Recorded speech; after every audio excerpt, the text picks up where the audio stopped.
Hello everyone, welcome to Common. Today you'll join me in Chaozhou. I'm here to attend one of my unimate's wedding. So for this journey, I've rented myself one of the iconic small EVs, the VW ID.3. And in this 3-day trip, I'm going to show you the driving experience here in relatively smaller cities in China. And also, it is still cheap and convenient to drive an EV here. And most importantly, can the VW ID.3 still be considered as the benchmark of small EVs?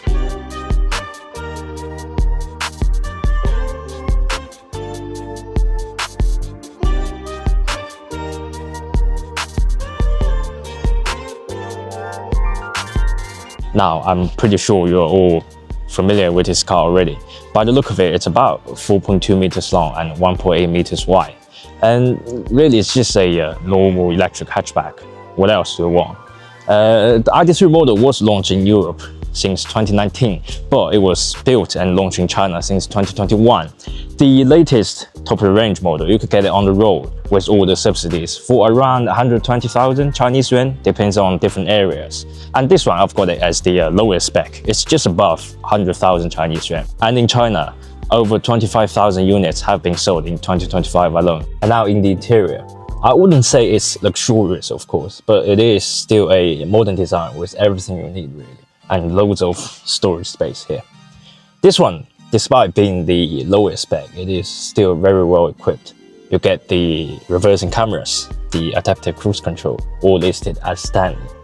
And of course, you'll get loads more to play with in higher trim levels, like the seat ventilation, the heated steering wheels, the HUD display, and the sunroof. And please bear with me when I talk about the interior, because this car got loads of advanced equipment for this day and age. For example, a door handle that actually is a handle, and you can pull along whenever you like, both inside and outside. And also an actual gear lever that you can twist around rather than sliding around on the screen. Physical controls for the door mirrors and the front windows. The rear windows are still a separate button, which I think is overly complicated. One noticeable downside is, of course, the boot space. Well, that's the sacrifice you have to make for having independent rear suspensions. It is smaller than the MG4, and also no storage space underneath.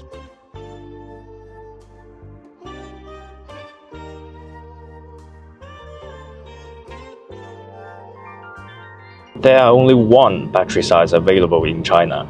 That's the 53 kWh LFP battery. That gives you a theoretical 3LTC range of about 450 kilometers. And what about the reality? Well, we'll get to that later.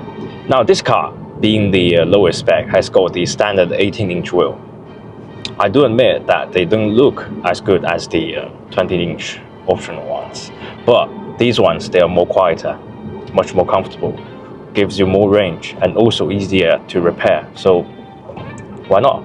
Personally, I do prefer this one. So before we continue on the battery size and the range, I want to talk about handling, because that's what made this car so famous. You may not believe me, but I haven't been driving one of these ID.3s ever, although it's been launched for 4 years, I know. So it's a brand new experience for me. Some figures for you first. It's got a one motor only rear-wheel drive, providing 125 kilowatts, that's about 170 brake horsepower, and 310 newton meters of torque. Unlike the MG4, it's got multi-link rear independent suspensions, so that's good for you. I would say in cities, the acceleration from 0 to 50 kph is quite punchy, so it's more than adequate for you, you see? Yeah, it's very good acceleration in city. Despite having the size of a normal 4-door hatchback, this car still weighs 1.8 tons. That's a very big number, probably 400 kilos heavier than the petrol Golf. So, on the other cars, you may feel the car is a bit shaky, a bit wibbly-wobbly, but no, this car feels very planted on the road, even if I turn the steering wheel or change the lane very quickly. And also, let's not forget, it's got a 50-50 weight distribution. So you see, probably in about 20-30 years, this could be your 4-door electric, cheap to build 911. There are 2 little windows on the A-pillar that gives you good visibility, especially in busy cities like this. You have to look for the motorbikes and the scooters. And also because this car is rear-wheel drive only, which means there are no complicated drive shaft at the front, which means at full lock, this car could turn at an outrageous angle, which gives you a turning circle of only 4.7 meters. That's a really amazing number. So this car, it's a normal size hatchback. It's perfect handling. It's easy to maneuver and parking. So really, this car is perfect for city driving. The nature of my job enabled me to, drive a lot of cars every day.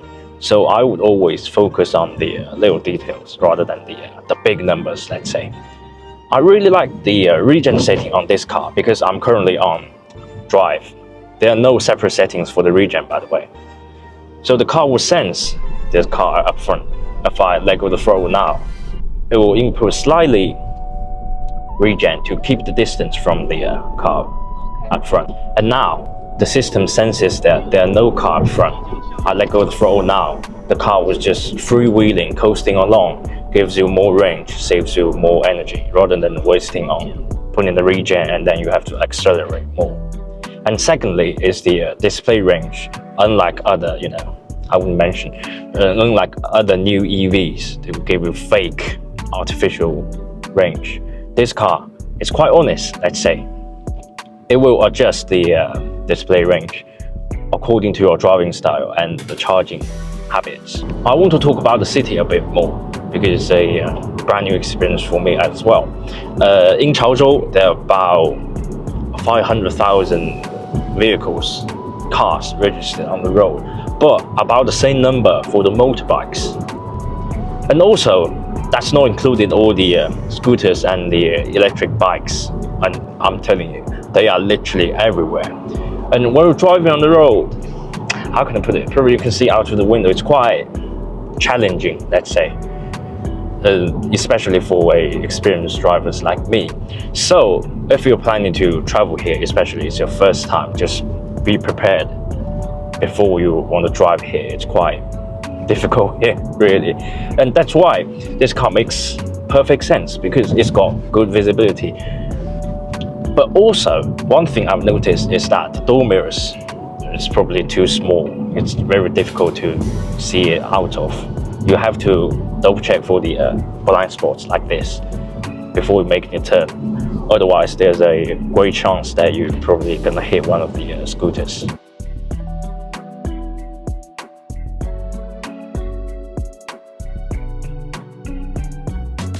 Okay, we're now back in the hotel, ready for the charging after a long day's driving. We did nearly 130 kilometers in different situations. So, it's time to review the real-world consumption and the range. And here we are. So in my condition, my driving style is quite aggressively. You can probably see this in the video. I did it deliberately to see, what's the reality could be. So in my case, in a full charge, I could do 350 to 380 kilometers in city driving, mostly in comfort mode. And now I think it's a really good chance to show you the charging facilities here. I'm lucky enough to have a very handy Neo charging station just by the entrance of the hotel. But that's not the case in the whole Chaozhou. You see, the population here is about 2.5 million people. So that's 1/10 than in Shanghai. So you would imagine that the number for the charging facilities would vary accordingly, but that's not the case. There are probably around 800 to 900 charging facilities in the whole of the province. I haven't got to the official numbers, but that's definitely a three-figure sum, less than 1,000 charging facilities. But it's just not enough, I think, for the population here.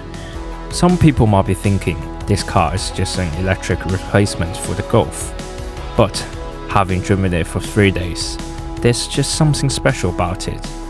Usually cars in this class have always been about compromise. If you wanted the practicality, more space, more usability for your family and luggage, you usually had to give up a bit of enjoyment behind the wheel. But with the ID.3, VW is saying small electric car doesn't have to be dull and all the same. It can still have a character, it can still be enjoyable to drive, and that, as far as I'm concerned, is all that matters. You know, we started off by asking whether the ID.3 is still the benchmark, and now I'm not sure I even care, because more than anything, this is simply a car I want to keep driving. Many thanks for watching. If you enjoyed this video, please like and subscribe. This is Carmen.